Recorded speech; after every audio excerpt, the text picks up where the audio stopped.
Okay, on day 2 of hyperbolas, we're going to focus more on writing equations based on simplifying equations, and then the next one will be based on information. So let's say we had 4x squared minus 24x minus y squared plus 8y minus 16 equals 0.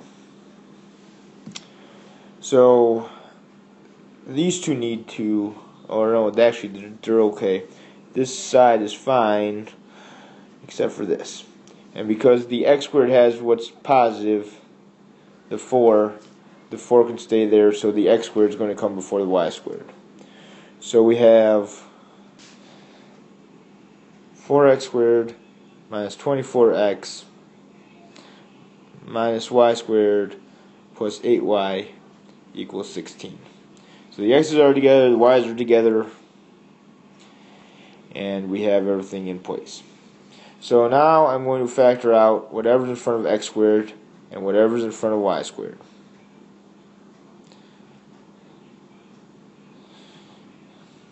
So when I factor out the 4, 24 divided by 4 is 6. And over here, I'm taking out just the negative sign, so I'll put a negative 1 out front. That's y squared minus 8y equals 16. So, complete the square. Negative 2 divided by 2 squared equals 9. I forgot my 16 over here. Negative 8 divided by 2 equals 16. So we got 4 times x squared minus 6x plus 9.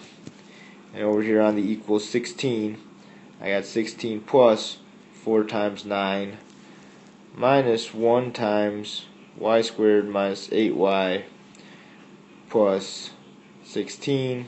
So minus 1 times 16. So we're going to use this on the next slide. So here's my equation again. I need to factor this as a perfect square. I need to factor this as a perfect square. So I break down x squared to be x. I break down 9 to be 3 times 3. Here's a minus sign, so we got minus squared. Minus 1 times, to break down y squared, we got y. To break down 16, that's 4 times 4. And since we have the minus sign, we have a minus sign here. And that's how we factored the perfect square. When I combine all of these, I got a grand total of 36. Now, since this side over here has to be equal to 1, I'm going to divide everything by 36. Now, when I take this 4 over 36, that's the same as 1 over 9, and the x minus 3 squared stays the same. When I do this 1 over 36, we don't really need the 1 anymore, and I just put the 36 on the bottom, and I got y minus 4 squared equals 1. And that's the equation that they were looking for. In this next problem, they give me a foci of 2, 10 and 2, 0, and vertices of 2, 8 and 2, 2. And we would once again want the equation. Now, since the y's are the ones that are changing for the foci and for the vertices, that means that y has to come first, because this is one of the up and down parabolas.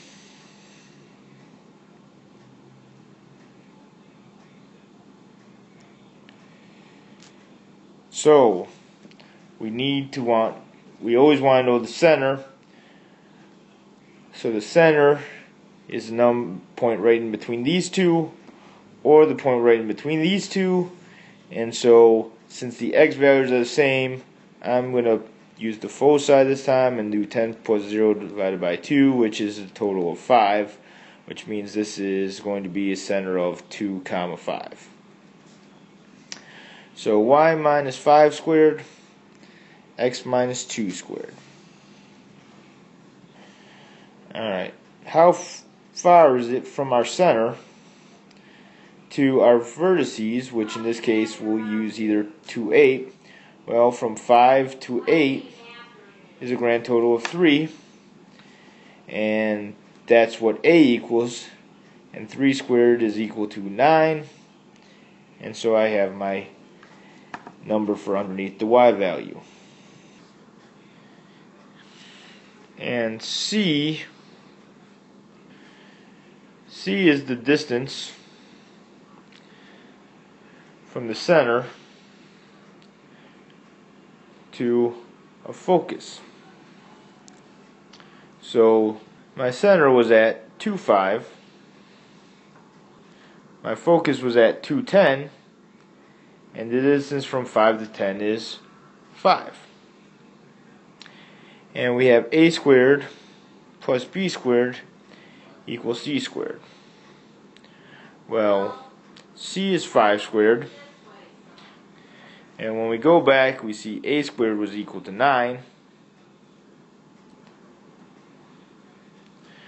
So subtract the 9 on both sides. That turns out to be 16, because 25 minus 9 is 16. Plug that back into our original equation. And here's my equation based on getting the foci and the vertex.